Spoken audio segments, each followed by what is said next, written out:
Nina, you got to fix your. Um, I mean, one of the prime elements of this meditation is patience, understanding that we're connecting to an energy that is infinite in the universe. There's no limitation to its creativity, and it extends as far as one's consciousness is willing to go.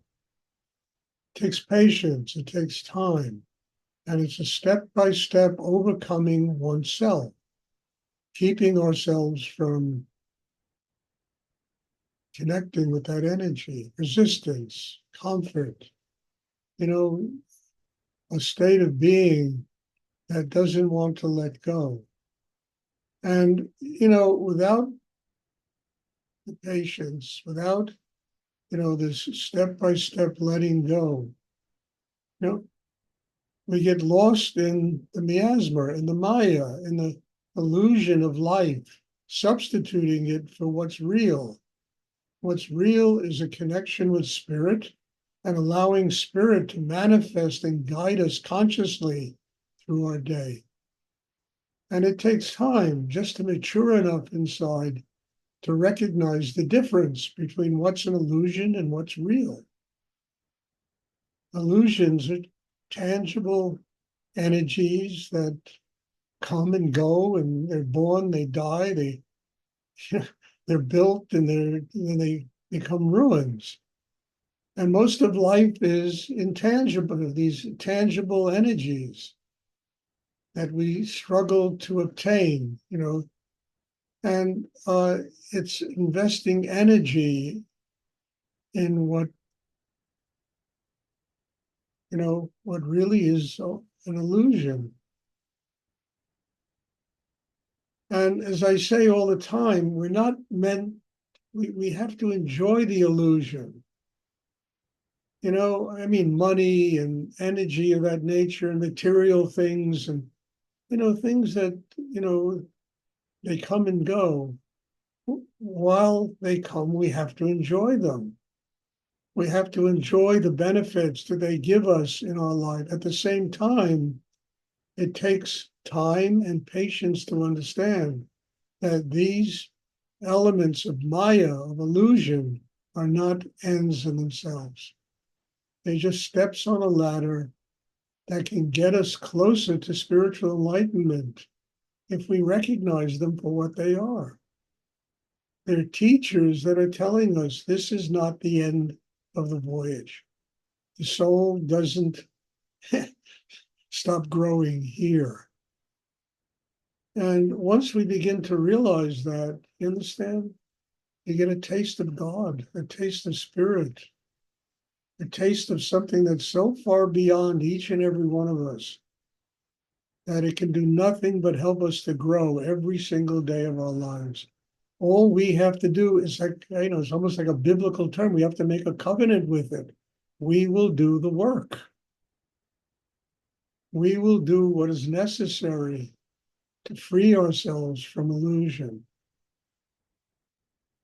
And without that covenant or that commitment to a spiritual life, we get lost in this ocean of illusion, thinking that it's real, and it's not real. It comes, it goes, it manifests, it's born, it lives, it dies, and it really just surrounds us with, a kind of knowledge which is important, a knowledge of what is real and what is an illusion.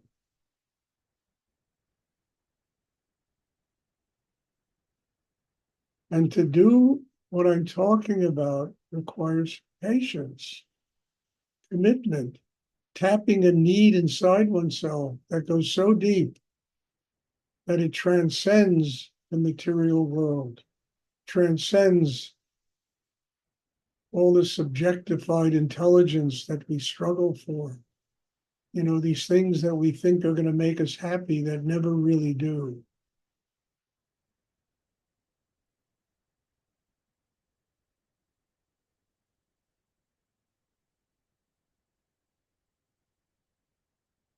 And it comes back to one simple thing, how deep is a person's need to grow? That's really what it all comes back to. Rudio has used this metaphor of riding on an elevator in a department store. I mean, the cosmos is infinitely, there's no landing. It goes beyond. And you can get out on the third floor, the fourth floor. You can shop in men's sporting gear and women's clothing and spend the rest of your life there. Or you go and you shop and you get a few things, and you get back on the elevator and you continue that voyage to what's infinite in the universe.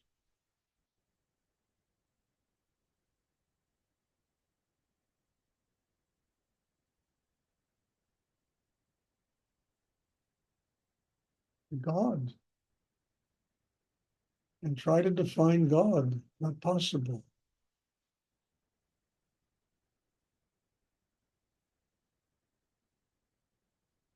Does anyone have a question they would like to ask?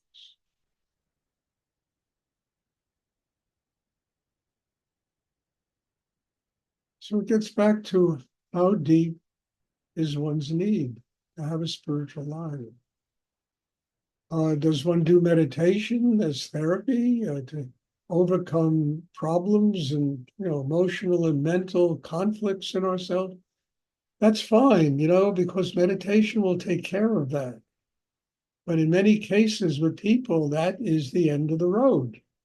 They feel a little better. They can breathe a little better. They have a little financial success. They get a relationship, and suddenly they vanish. Because that's basically where their need was. Not understanding you can have material success, you can have a relationship, and it doesn't have to interfere with the need to be with God. In fact, all of those things will be amazing steps on a ladder that help you get closer to God. If the need is to have a spiritual life. And it's never done through rejection, through turning your back on people. It's done through embracing, loving, kindness, compassion.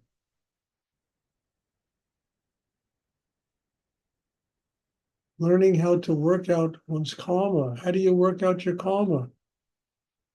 Kindness, love, compassion.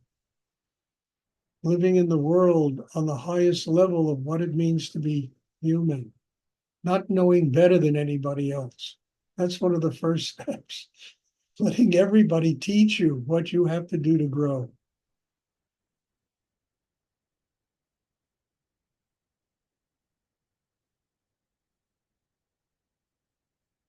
Does anyone have a question? Somebody ask a question. Gets my motor going.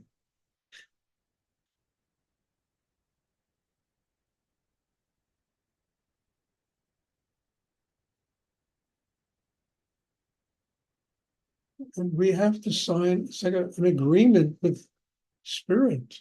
We will do the work. We will overcome the resistance. And not the political resistance and all this other stuff.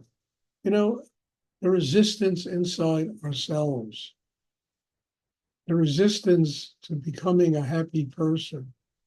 The resistance of finding love in the deepest part of our inner being. The resistance we have to learn from other human beings, allowing them to teach us what we need to do to grow. The thing of having to be right all the time.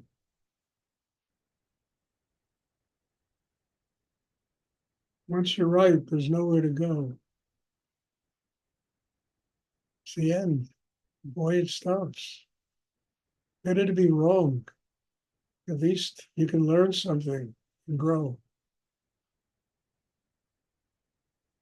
So I talk about this a lot because these are the basic things that people have to overcome to have a spiritual life. Very human, these things. And they need to be transcended. They need to be broken down. We need to overcome them.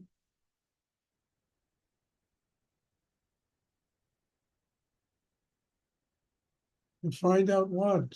Understand God is love.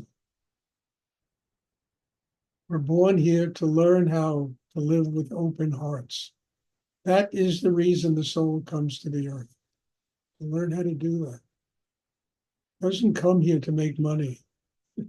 Doesn't come here to amass great material wealth. You know, it comes here to learn how to love, to live with an open heart. That's what family is all for. Learn how to love, to live with an open heart.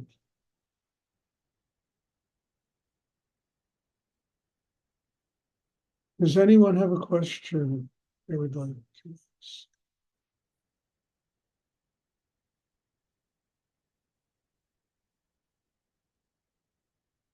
And to accept the fact that we can change. Change is essential.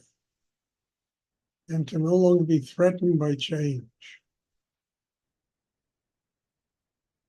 Embrace it. It always takes us to a new level in our lives.